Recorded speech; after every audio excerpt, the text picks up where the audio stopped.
काशीनाथ भगवान की, परम पूज्य आचार्य श्री आदि सागर जी महाराज की, परम पूज्य आचार्य श्री शांति सागर जी महाराज की, परम पूज्य प्रथम गणनियारिका रत्न श्री 105 विजयमती माता जी की, जैन धर्म की, जिनवाणी माता की, श्री वर्धमान मरहंतम नत्वा बाल प्रबुद्धे विरच्यते मिति स्पष्ट संदर्भ न्याय दीपिका।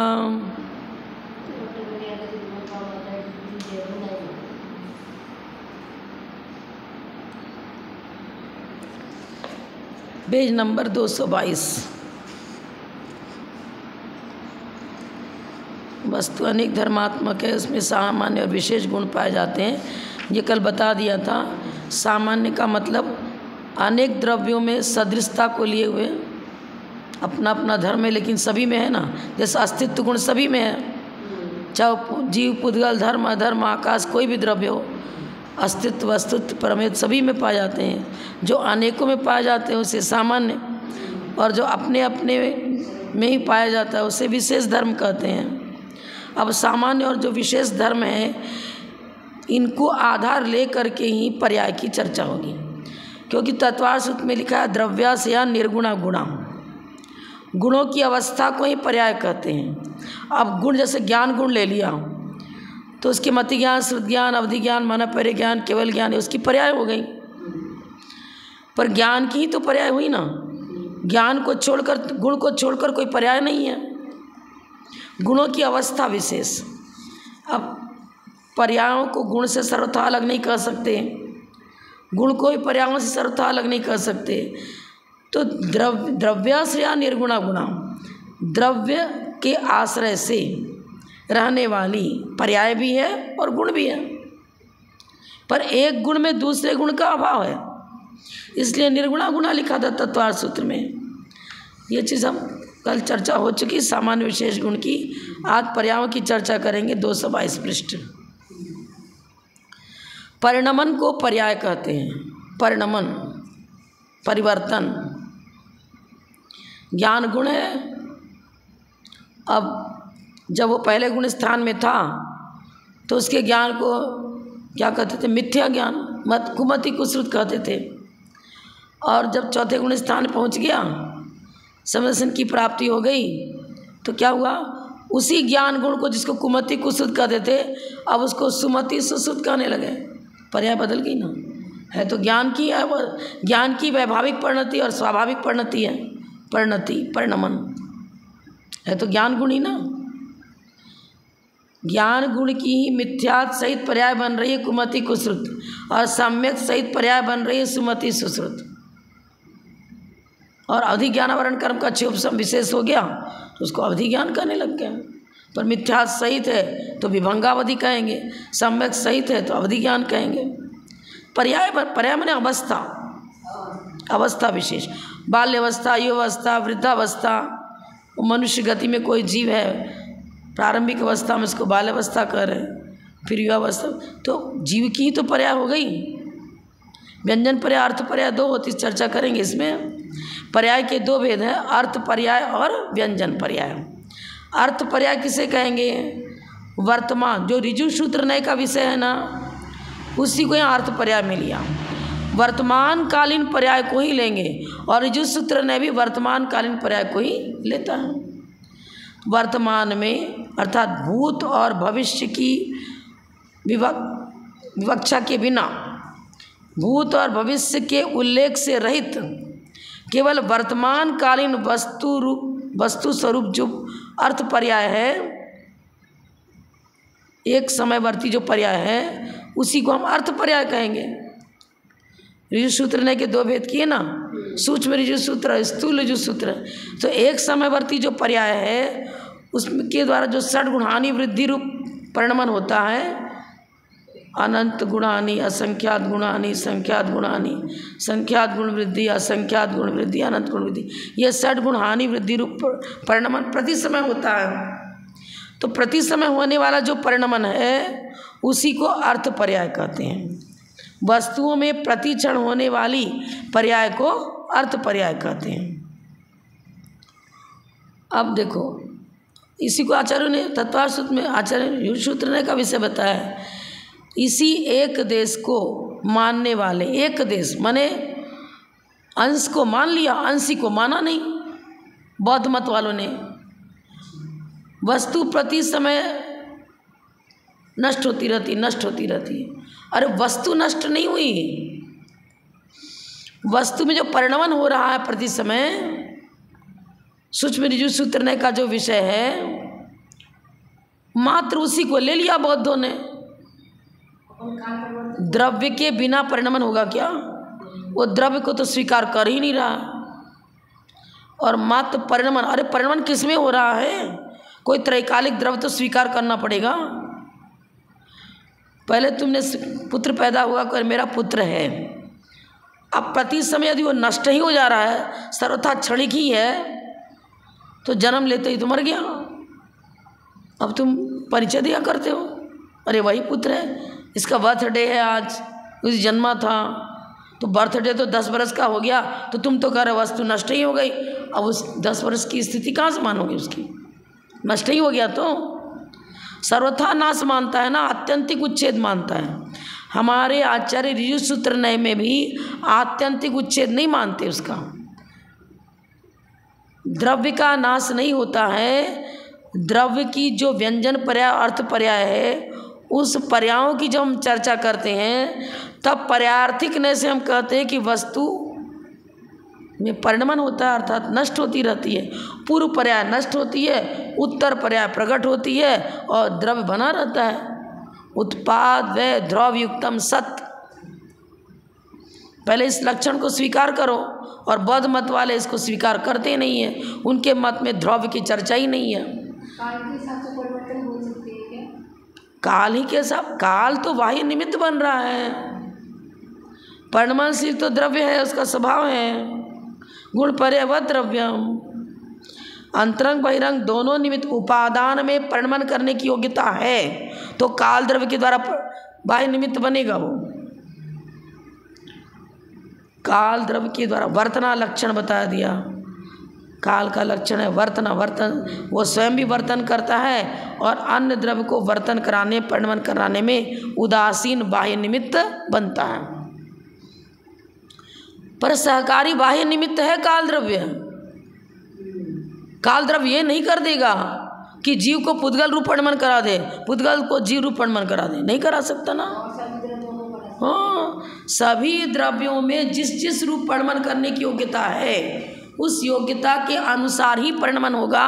जिस रूप परिणमन करने की योग्यता नहीं है, तो काल द्रव्य यदि सर्वा काल ही सब कुछ होता, तब तो चाहे जो जिस रूप में बन जाता, तब तो बालू से घड़ा बन जाता, तब तो तिल से तेल ही नहीं निकलता, घी भी निकल जाता, ये टेबल भी जीव द्रव्य का काम करने लग जाता। चेतना चैतन्य रूप परिणति पुद्गल में ही पाई जाती। फिर तो काल सर्वे सर्वा अपना कुछ अपना अस्तित्व नहीं रखता, उसको तो बाह्य निमित्त माना है परिणमन करने में, सहकारी निमित्त है वो। उसका लक्षण है छहो द्रव्यों के वर्तन अर्थात परिणमन करने में उदासीन रूप से जो बाह्य निमित्त बनता है, स्वयं भी परिणमनशील है और अन्य को परिणमन कराने में सहकारी कारण है। सहकारी रहेगा, पर उपादान में जिस रूप परिणमन करने की योग्यता है, वो उपादान उसी रूप परिणमन करेगा, अन्य रूप परिणमन नहीं कर सकता। एक द्रव्य दूसरे द्रव्य रूप परिणमन नहीं करता। द्रव्य के अंदर रहने वाले अनेक गुण हैं, ज्ञान, दर्शन, सुख, वीर्य। एक गुण दूसरे गुण रूप परिणमन कर नहीं करता। आगु लघु गुण का परिभाषा यही है, जिसके निमित्त से एक द्रव्य दूसरे द्रव्य रूप कभी परिणमन नहीं करता। द्रव्य के अंदर रहने वाले सामान्य और विशेष दोनों धर्म उस द्रव्य के अंदर ही बने रहते हैं, द्रव्य की सीमा को छोड़कर बाहर नहीं निकलते हैं, और एक गुण दूसरे गुण भी परिणमन नहीं करता। इस प्रकार की शक्ति विशेष, लक्षण विशेष, कोई हम लक्षण विशेष सहित जो चर्चा है उसी को आगुरु लघु गुण कहते हैं। आगुरु लघु जो गुण है उसका लक्षण क्या है?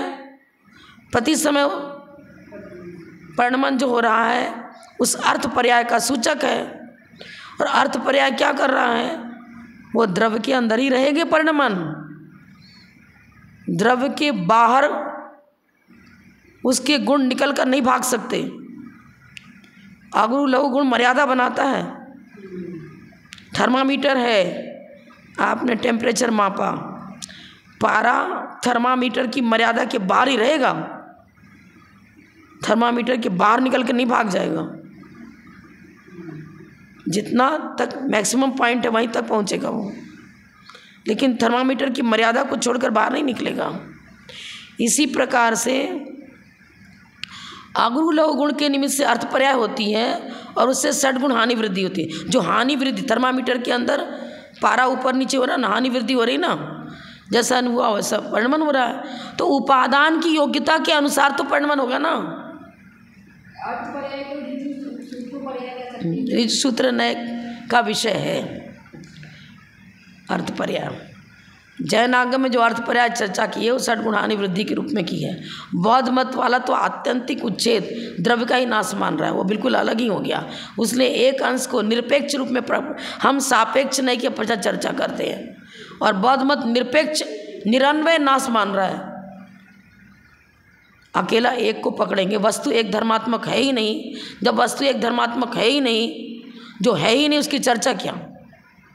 प्रत्येक वस्तु अनेक धर्मात्मक है, उसमें नित्य अनित्य दोनों धर्म पाए जाते हैं। अब तुम सर्वथा अनित्य धर्म मान रहे हो तो सर्वथा अनित्य मानने वाला अनित्य, सर्वथा अनित्य धर्म को लिए दुनिया में कोई वस्तु ही नहीं है। जब कोई वस्तु ही वैसी नहीं है तो फिर वो चर्चा भी कहाँ से बनेगी, चर्चा भी नहीं हो सकेगी। जो है उसी की तो चर्चा होगी, सर्वथा क्षणिक में है ही नहीं तो चर्चा किसकी। हाँ, और क्या। व्यक्ति नाम, अब दो पर्याय बताया, अर्थ पर्याय की चर्चा हो गई।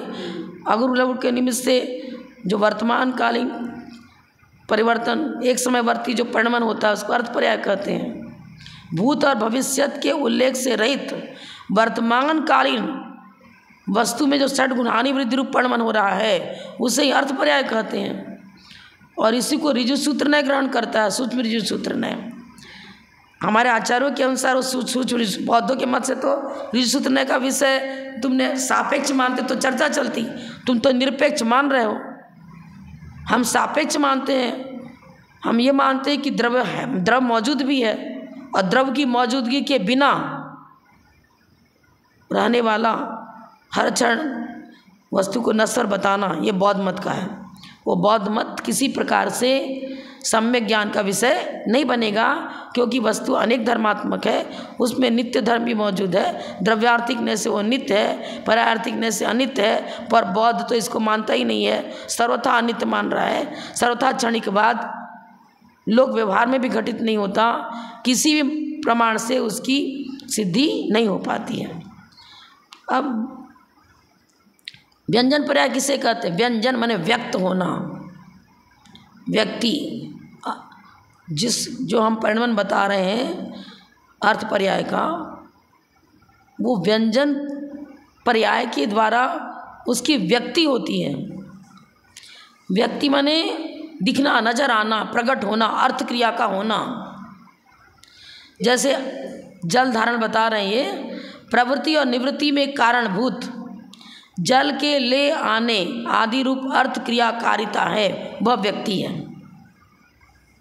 अब देखो जीव कांड में, हाँ, जीव कांड में प्रदेशत्व गुण की पर्याय को व्यंजन पर्याय कहा। व्यंजन पर्याय की चर्चा चल रही ना, अर्थ पर्याय व्यंजन पर्याय। गोमटसार जीव कांड में प्रदेशत्व गुण की पर्याय को व्यंजन पर्याय कहा। अब प्रदेशत्व का गुण क्या करता है? आकार, आकृति बनती है।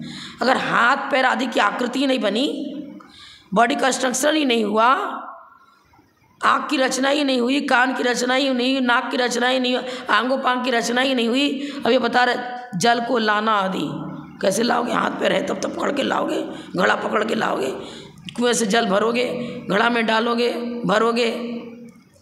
आकार, घड़े का आकार बना। यदि घड़ा रूप आकृति नहीं बनी है मिट्टी की, तो मिट्टी का डलोंदा जल धारण करने की क्रिया करेगा क्या? आकृति बनी ना। व्यंजन पर्याय आकृति, जिससे प्रदेशत्व गुण का आकार बनता, आकृति को बनता, चाहे पुद्गल द्रव्य हो, कोई भी हो। सभी द्रव्यों में प्रदेशत्व गुण पाया जाता है। प्रदेशत्व को सामान्य धर्म बताया है। प्रदेशत्व गुण से आकार बनेगा उस द्रव्य का। मिट्टी रूप द्रव्य है, मान लो द्रव्य रूप स्वीकार कर लिया उसको।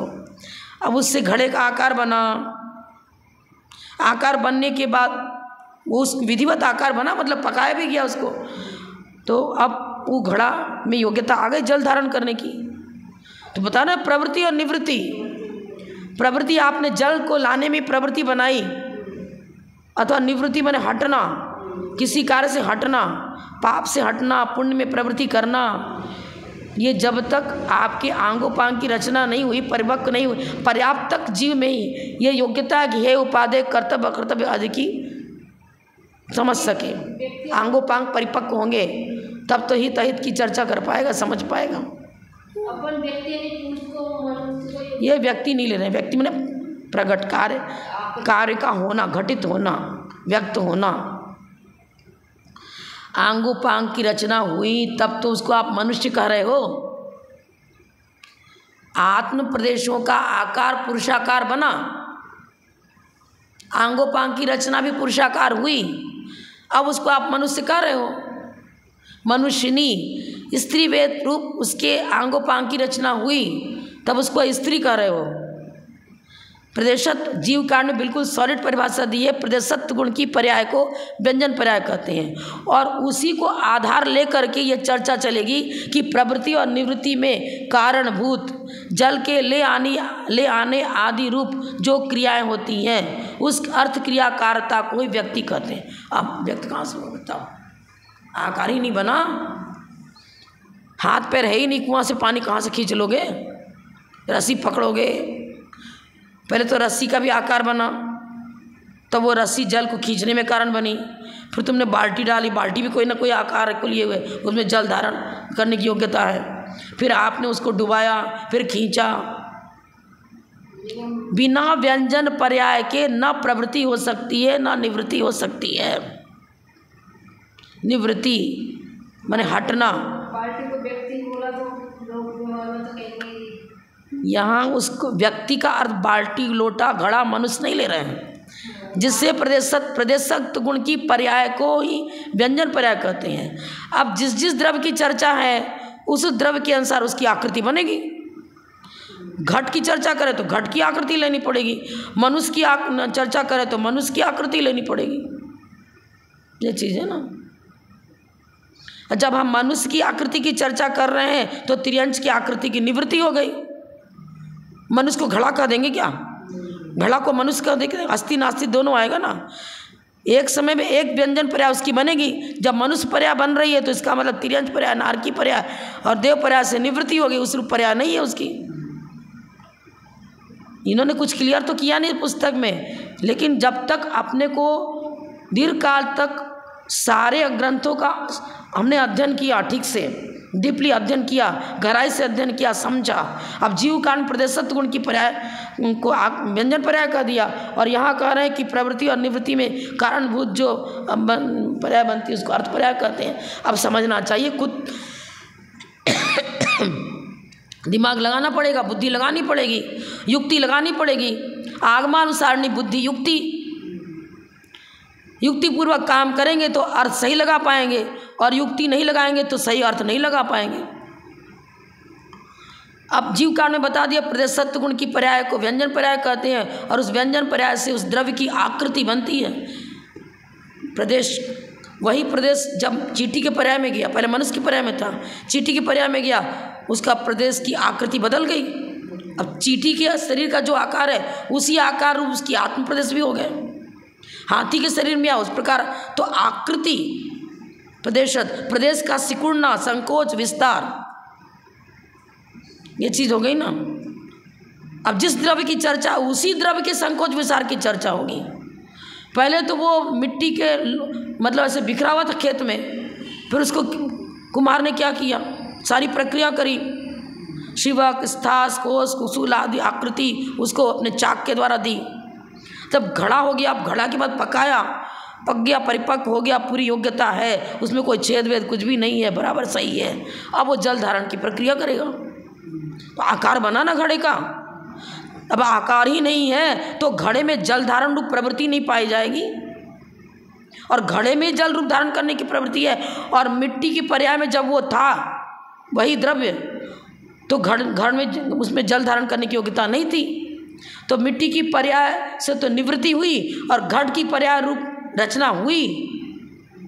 दोनों तो ही उत्पाद व द्रव्युक्तम सत, मिट्टी रूप पर्याय की निवृत्ति और घट रूप पर्याय का प्रगटीकरण। अब उसमें जल को लाना रखना, तो कुछ भी चीज़ रख रहे हैं, घड़े में जल रखो, कुछ भी रखो, धारण करने की योग्यता आ गई ना। लिख तो रहे आगे, मिट्टी आदि का पिंड, पहले पिंड था, पहले शिवक, फिर स्थास, फिर कोष, फिर कुशूल, अब घट बना। अब घट बनने के बाद फिर घड़ा फूट गया तो उसकी कपाल पर्याय हो गई। अब कपाल पर्याय में कपाल का टुकड़ा ले लिया तो उसमें थोड़ा बहुत जल आ जाएगा, लेकिन घट में जो जल धारण जैसी योग्यता थी वैसी कपाल में है क्या? नहीं है, अलग हो गया हम तो। अब वर्तमान पर्याय की चर्चा चल रही है। अर्थ पर्याय में तो एक समय वर्तमान पर्याय की चर्चा चलेगी। अर्थ पर्याय और व्यंजन पर्याय दोनों पर्याय सर्वथा अलग नहीं है। एक ही समय में एक द्रव्य के अंदर उसी समय अर्थ पर्याय मौजूद है और उसी समय उसमें व्यंजन पर्याय मौजूद है, क्योंकि अर्थ पर्याय की परिभाषा क्या दे रहे हैं? हर समय होने वाला परिणमन, तो द्रव्य में ही तो हो रहा है। आकृति भी तो उसी समय उसमें द्रव्य के अंदर ही हो तो रही ना। व्यंजन पर्याय से जो आकृति बनी वो समझ लो एक तरह से हम उसको क्या कहेंगे, स्थूल व्यंजन पर्याय के किसी अपेक्षा से स्थूल व्यंजन पर्याय में ले सकते हैं। हमारी जब तक आयु तब तक हम मनुष्य पर्याय में हैं, वर्तमान पर्याय मानी जाएगी ना। ये जो सूत्र ने वर्तमान पर्याय को ग्रहण करता है। अब हमारे शरीर की अभिवक्षा क्या लेंगे? ये तो आयु के फिर चर्चा आ गई कि भाई हम बुद्धिमान मनुष्य आयु है, बुद्धिमान मनुष्य गति है, हम दीर्घ काल तक आयु पर्यंत मनुष्य गति में हैं, तो आत्म प्रदेश का आकार मनुष्य आकार ही बना रहेगा। तो आत्म प्रदेश की चर्चा चल रही है, तब उस चर्चा को लेकर कहेंगे कि अभी इसकी आत्म प्रदेश मनुष्य आकार है। आकार की चर्चा व्यंजन पर्याय में होती है। तो जब तक हमारी बुद्धिमान आयु तब तक हमारे व्यंजन माने हमारे शरीर आत्म प्रदेश की आकृति और शरीर की आकृति, शरीर की जो आकृति है वो मनुष्याकार है और मनुष्याकार शरीर की आकृति है, तो आत्म प्रदेशों की आकृति भी उसी रूप है।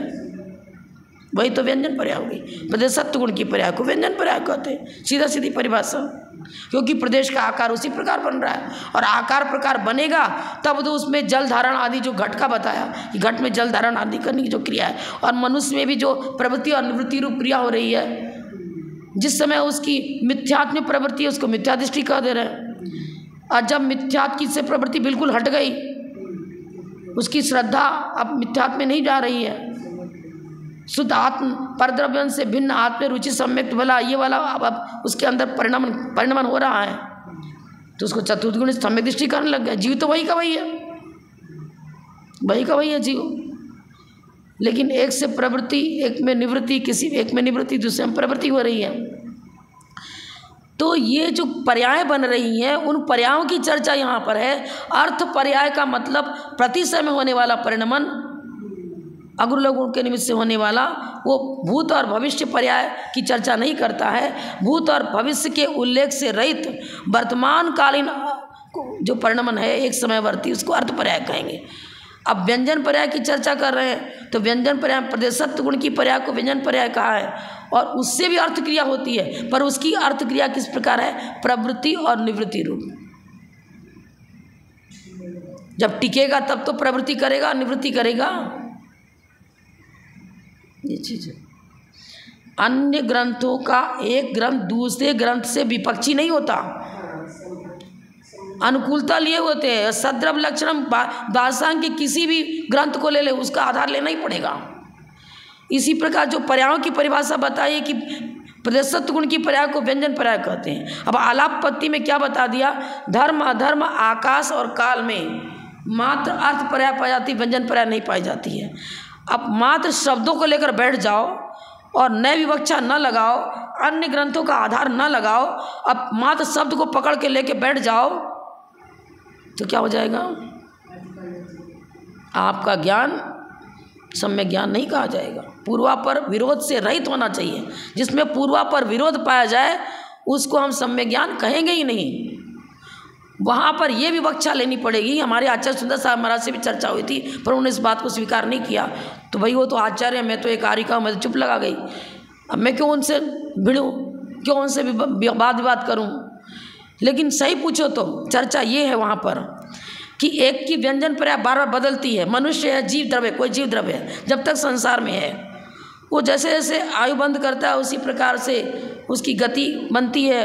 और आत्म प्रदेश संकुचित भी होते हैं, विकसित भी होते हैं, उसकी आकृति में भी चेंज होता है, आंगोपांग की रचना होती है, कभी किसी रूप में होती है, कभी किसी रूप में होती है।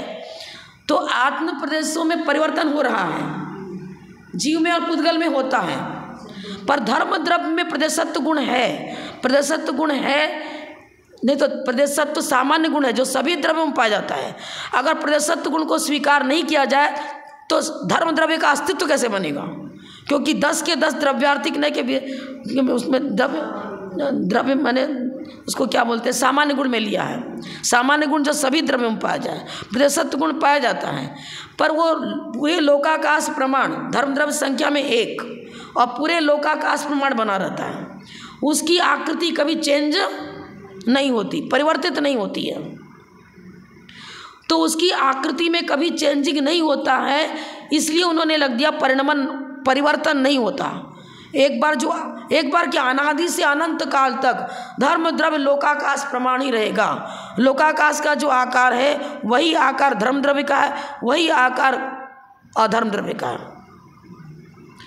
आकृति परिवर्तित नहीं होती। वहाँ पर यह विवक्षा लेनी पड़ेगी। रूपिणा पुद्गला लिख दिया तत्वा सूत्र में, तो इसका मतलब पुद्गल द्रव्य के मात्र रूप ही गुण पाया जाता है, वर्ण गंध रस स्पर्श नहीं पाया जाता क्या? हमें व्यवहार ने, निश्चय ने, उपचरित ने, अनुपचरित ने, किस समय क्या है क्या नहीं है, क्रमिक क्या, क्रमवर्ती न पर्याय क्या चर्चा है क्या नहीं है। अरे वहाँ पर जैसे हमारे में पहले हम मनुष्य है तो मनुष्य आकार रूप में आत्म प्रदेश है, तिरंच में कोई चला गया तो उसमें मतलब उस रूप आकार बन गया। तो ये आकृति चेंज हो रही है और धर्म द्रव्य अधर्म द्रव्य की आकृति चेंज नहीं होती है। वहाँ पर वही विवक्षा लेनी पड़ेगी आलापत्ति में। आकाश द्रव्य में लोकाकाश नाम का एक अलग द्रव्य हो और आलोकाकाश नाम का एक अलग द्रव्य चर्चा नहीं है।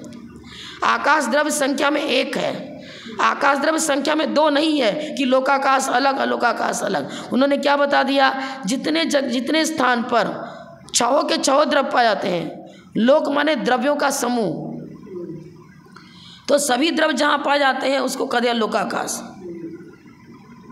आपने कह दिया अब आरिकाओं के अलग अलग कक्ष मान लोगे जहाँ रह रहे हैं, चातुर्मास हो रहा है, तो विमल प्रभा माता जहाँ रहती है, और वो विमल प्रभा तो मैं कमरा एक हो गई क्या?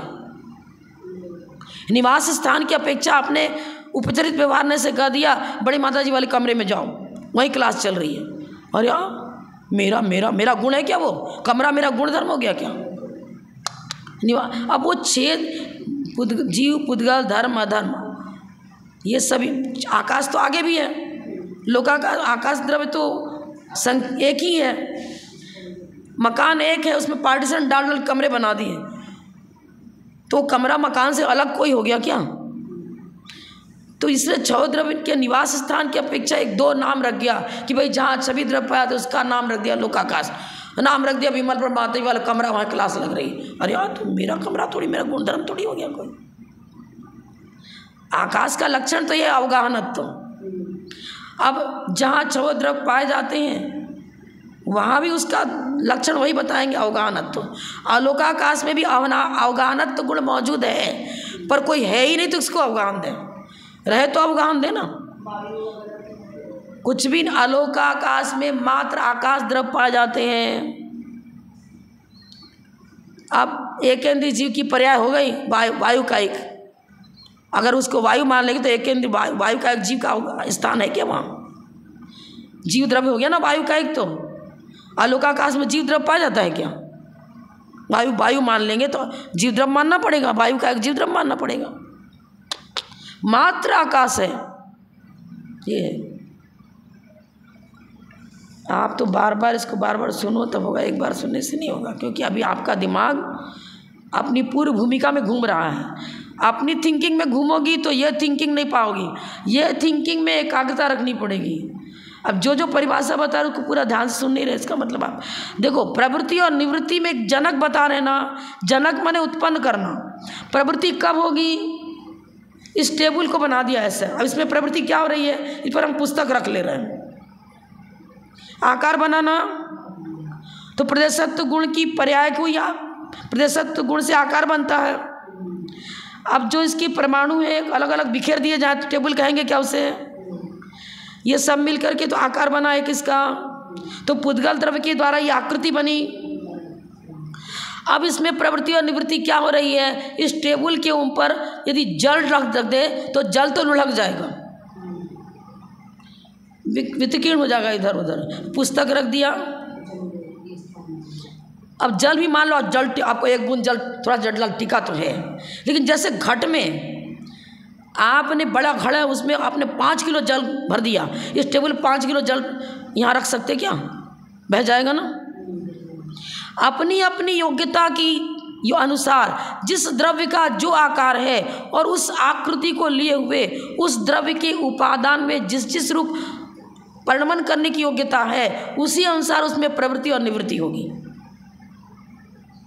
उसी के अनुसार उसमें प्रवृत्ति और निवृत्ति होगी। एक मंद बुद्धि वाला है, उसको 100 बार पढ़ाया, इसमें भी आएगा।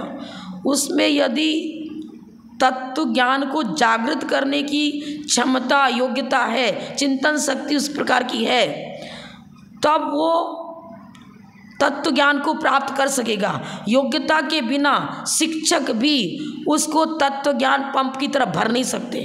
टायर में पंप भर दिया ऐसा नहीं भर सकते उसको। उसकी चौसम शक्ति बाह्य निमित्त को आधार बनाएगा, मन को एकाग्र करेगा, बुद्धि को एकाग्र करेगा, परिणामों की विशुद्धि बढ़ाएगा।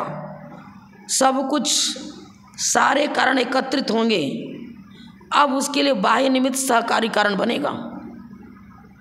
चित्त विक्षेप है तो शिक्षक उसको बाह्य उसके ज्ञान वृद्धि में बाह्य निमित्त भी नहीं बन सकते। चित्त विक्षेप है तो पहले चींटी का कहानी बड़ी मात्रा में बता दी ना। अरे वो मुंह में नमक की डली रखे हुई थी, शक्कर वाली चींटी उसको अपने पहाड़ पर ले गई। उसकी दोस्त थी, मित्र थी, सहेली थी। अब उसका शरीर पनपे ही नहीं, क्यों, नमक की डली तो उगल ही नहीं रही है। अरे आज दोस्ती दिखा रही है, कल जाने हमको भगा दे तो क्या करूँगी, हमारी नमक की डली तो हमें काम आएगी।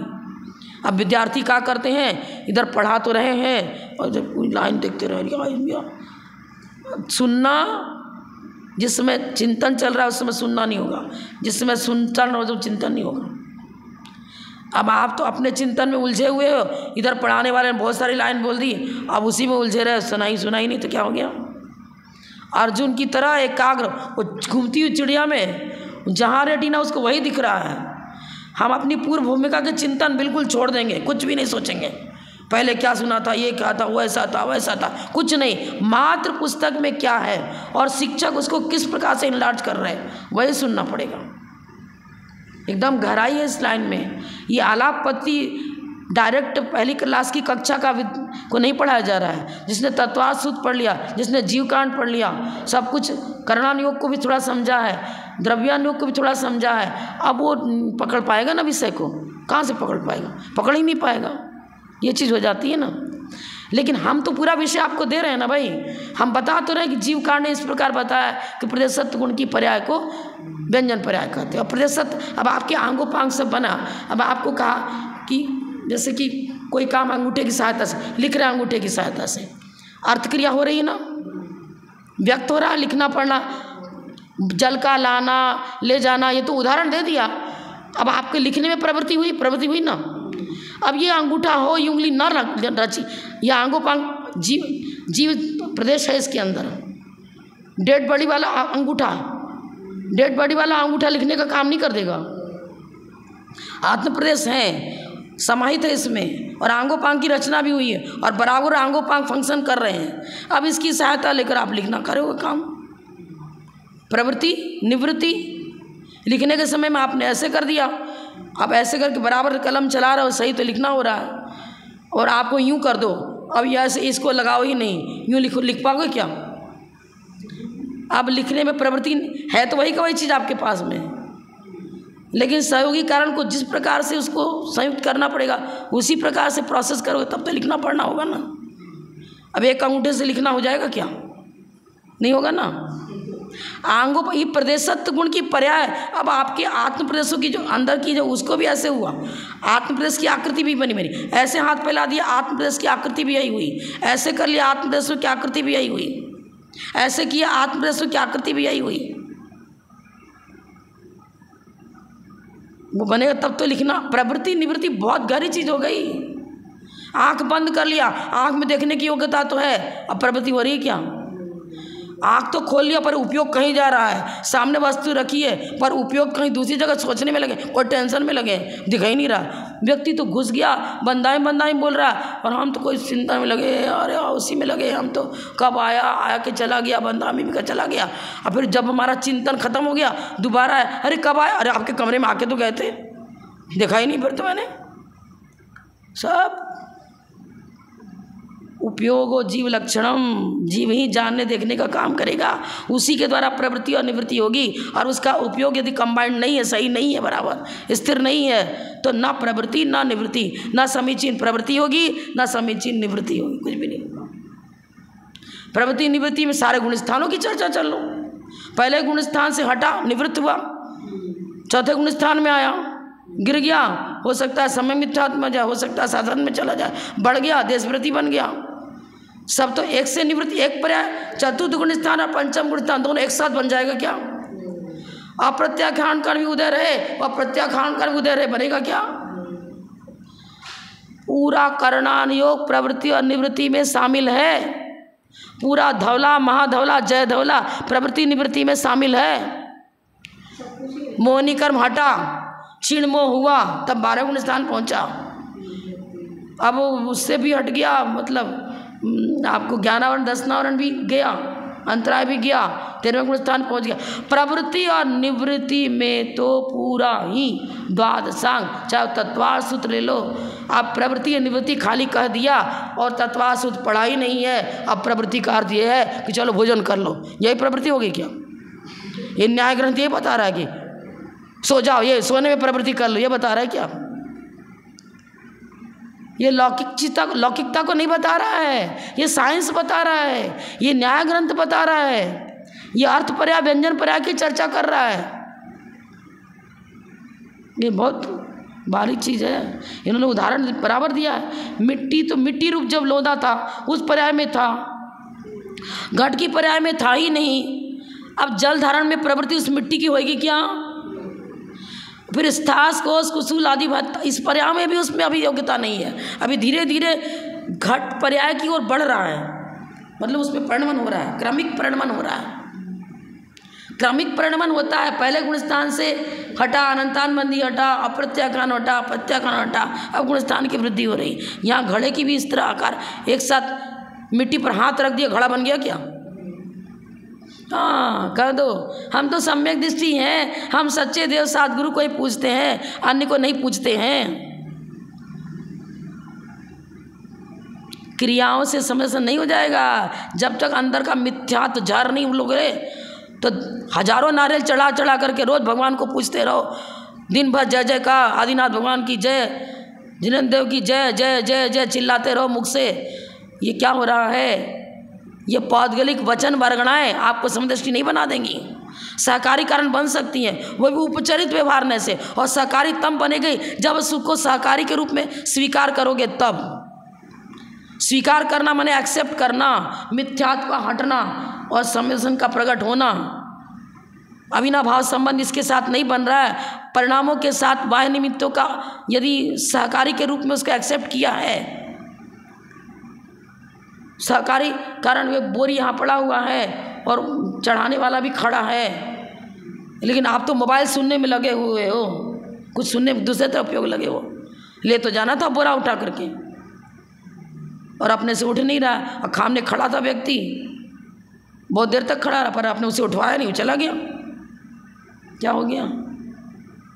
उपयोग विपरीत दिशा में है, तो सहकारी कारणों की उपस्थिति भी आपका काम नहीं कर पाएंगे। ये बात है। दिन भर मंदिर में खूब जाप लगाते रहो, निरतिशय पुण्य तो होगा, लेकिन सातिशय पुण्य जिसको सम्यक पूर्वक कहते हैं, शुभोपयोग नहीं हुआ, लेशा की विशुद्धि हुई, लेशा की विशुद्धि हुई। जिनेंद्र भगवान का स्मरण, उनकी पूजा, उनकी जितनी पूजा पाठ क्रियाएं कर रहे हैं, भक्तामृत पढ़ रहे हैं, नाना प्रकार का अच्छा अच्छा काम कर रहे हैं, लेशा की विशुद्धि चल रही है। लेकिन अनंतान बंधी को जब तक उगला नहीं, मिथ्यात्व को जब तक उगला नहीं, आधाकरण अपूर्व कारण को परिणाम नहीं किए, उपादान के बिना, मिट्टी के बिना कुम्हार घड़ा नहीं बना सकता। वो जिनेंद्र देव की प्रतिमा, वो वीतराग मुद्रा, जब तक मैंने अपना उपादान जागृत नहीं किया यदि, तो भव में जिनेंद्र भगवान की स्तुति चलती रहे। वो अभी खाली मुख से, आंगोपांग से, ये बॉडी कंस्ट्रक्शन है वो काम कर रही है, और जीव तो उस रूप, उसकी विचारधारा तो उधर जा ही नहीं रही है, देखा देखी कर रहा है। तत्व ज्ञान पूर्वक, तत्व ज्ञानम जलम नोचेत क्रोधाग्नि केन शाम्यते, तत्व ज्ञान रूपी जल नहीं होगा तो ना उपशम सम्यक्त हो सकता है, ना क्षोभसम सम्यक्त हो सकता है, ना क्षायिक सम्यक्त हो सकता है। कषायों का उपशम होगा, और उपशम में कारण बनेगा बाह्य निमित्त तो बताइए, जाति स्मरण, जिन दर्शन, जिन भगवान की भक्ति आदि को सबको कारण तो बनाई, पर बाह्य निमित्त तो अकेला चना नहीं फोड़ेगा, अकेला चला भाड़ नहीं फोड़ता बोलते हैं। अकेला एक कारण से कार्य नहीं होगा ना, उपादान और निमित्त दोनों मिलकर तब आपके लिए मोक्ष मार्ग में कारण बनेंगे। ये चीज़ है पढ़ने के हमें कभी बार डांट सुनते थे, भैया कोई चीज़ लेके बैठ गया दिमाग में तो वही वही पढ़ाना। अब पूरा आधा घंटा क्लास चल गई पर मेरा दिमाग तो पहले वाले में उलझा था। अब डांट पड़ी अच्छी जोर से, अरे घृत बुद्धि तैल बुद्धि रख, एक बूंद तेल भी पूरे जल में फैल जाता है और घी क्या करता वहीं जमा रहता है। अब पूर्व विचार में तुम जमे हुए हो तो हमको काहे को बुलाया पढ़ाने के लिए? माता इससे हमको बड़ी माता इससे ही डांट पड़ी। अब कभी कभी उलझ गया भाई, एक पुराना बुझा जो ये बात है। बिल्कुल ये सादा पन्ना है तो इस पर कुछ नया विषय लिखा जाएगा। ऐसे पहले से कुछ लिखा भी हुआ है और लिखे ऊपर दूसरा लिख रहे हो, क्या लिखाएगा? ना पहला पढ़ पाओगे ना नया पढ़ पाओगे, इस पर कुछ लिखा हुआ है पहले से है। और लिखे हुए पर आप अपना कुछ नया विषय लिख रहे हो, क्या लिखाएगा? लिखाएगा क्या कुछ? पहले इसको ब्लैंक पेपर मतलब इसको बिल्कुल खाली नीट एंड क्लीन करो। इसको पहला माइंड को नीट एंड क्लीन करें पहले। जहाँ बैठे मात्र उसी को सुन रहे हैं। समझ में आया? कहीं ना ये बहुत अच्छा लिखे, बहुत गहराई को लिए हुए। एक स्टांजा के अंदर तो 222 पृष्ठ का ये मात्र 10 और 15 जो दिया है ना नंबर देके, एक पैराग्राफ ही इतनी बड़ी हमको सूचना दे रहा है। जैसे सद्रव्य लक्षणम में सभी द्रव्यों की चर्चा आ गई। सद्रव्य लक्षणम एक सूत्र में पूरा जैन सिद्धांत बंध गया सद्रव्य लक्षणम में। इसी प्रकार इतने मात्र में पूरा न्याय ग्रंथ समाहित है प्रवृत्ति निवृत्ति में। अब सबकी चर्चा कर दी ना, द्रव्य गुण पर्याय की चर्चा हो गई। अब क्या चर्चा बाकी रही? जो चर्चा बाकी नहीं रही। 5 मिनट और अब क्या बता रहे हैं? हमने गुण बताया था ना, द्रव्या से अनिर्गुणा गुणा। पर गुण किसे कहते हैं, पर्याय किसे कहते, दोनों में डिफरेंस क्या है? लक्षण की संज्ञा नाम मतलब नाम अलग अलग रखते हैं ना। जीव तो सभी हैं, किसी को मनुष्य कर रहे हो, किसी को तिर्यंच कर रहे हो, तो किसी विवक्षा को लेकर कर रहे हो ना। अब गुण तो जीव के साथ हमेशा रहता है। चैतन्य जैसे गुण हो गया, चेतना ज्ञान जीव का गुण हो गया। व्याप्य व्यापक भाव बनेगा। व्याप्य व्यापक भाव माने सदा काल, भूत भविष्यत वर्तमान तीनों कालों में सदा सदा जो जीव के साथ साथ रहता है वो गुण हो गया। अब ज्ञान तो हुआ गुण, पर गुण की पर्याय जिस समय केवल ज्ञान है उस समय मति ज्ञान श्रुत ज्ञान पर्याय भी मानोगे क्या? मति शुद्ध ज्ञान, ज्ञान गुण की मति शुद्ध ज्ञान पर्याय भी रह जाए और उसी समय केवल ज्ञान पर्याय भी रह जाए, बनेगा क्या? नहीं बनेगा। जब भी तो द्रव्यस्य निर्गुणा गुणा बोला। गुण की एक पर्याय जो मौजूद है उस समय उसी पर्याय को वर्तमान काल में स्वीकार करो। वर्तमान काल में कोई भी गुण हो उसकी दो पर्याय एक साथ नहीं हो सकती, ये एक समय एक ही पर्याय बनेगी। अब गुण क्या है? सहवर्ती। पर्यायों में काल भेद बना पर गुण में काल भेद नहीं बन रहा है। वही वो कोई आपने बाजार से कपड़ा खरीद के लाए, अब उस कपड़े से जो निर्माण कार्य हुआ उससे बहुत सारे निर्माण कार्य हो गया। किसी ने उसे शर्ट बना लिया, किसी ने उसने ब्लाउज बना लिया, किसी ने उस कपड़े में से कुछ साड़ी का कपड़ा निकाल लिया, किसी ने पेटीकोट बना लिया, किसी ने गाउन बना लिया। द्रव्य वही रहा ना, ज्ञान गुण वही रहा। त्रैकालिक है ज्ञान गुण, एक केंद्रीय पर्याय में था तब भी उसके अंदर वही ज्ञान शक्ति थी। द्वंद्वी तीन चतुर्णी संगी पंजी जहाँ चरी चारों किसी भी का ज्ञान गुण वही रहा। अब उसके ज्ञान का जो धाराएं हैं जिसको बोलते हैं ज्ञान की धाराएं, त्रिलोक सर बताया मैंने, उसके जो पर्याय बन रही हैं, पर्याय ज्ञान, पर्याय समास ज्ञान, अक्षर ज्ञान, अक्षर समास ज्ञान, जीवकांड में उसको सब चर्चा करिए। तो उसकी क्षोभशम शक्ति में हीनाधिकता हो रही है। क्षोभशम मतलब पर्याय है। अब जब आपने द्रव्य संग्रह पढ़ा ही नहीं था तत्संबंधी ज्ञान आपको नहीं था, पढ़ लिया तत्संबंधी ज्ञान हो गया, ज्ञान विकसित हुआ। तो ज्ञान विकसित हुआ मतलब ज्ञान की पर्याय अब ऐसी हो गई, अज्ञान तत्संबंधी अज्ञान हटा और तत्संबंधी ज्ञान जागृत हो। तत्संबंधी, तत् माने विशेष पॉइंट को लेकर कर रहे हैं, ऑलराउंड ज्ञान नहीं हो गया। जिसको जाना तत्संबंधी तत्व ज्ञान हो गया, और जिसको नहीं जाना अभी उस तत्संबंधी अज्ञान भी है। भेद विवक्षा हो गई ना, भेद विवक्षा हो गई तो पर्याय हो गया। भेद विवक्षा पूर्वक पर्याय की चर्चा आती है ना, भेद रूप पर्याय और उपचार रूप पर्याय बनता है। उपचार रूप भी कथन होता है और भेद रूप कथन भी होता है, और दोनों ही पर्याय की चर्चा ही है। जैसे कि हमने किसी के गुण की चर्चा करी, ठीक है, ज्ञान गुण की चर्चा ले लो। अब ज्ञान गुण की चर्चा है तो ज्ञान गुण तो त्रैकालिक है। अब हमारे पास अभी मत ज्ञान शुद्ध ज्ञान है, अब उसमें विकास हो रहा है, ठीक है।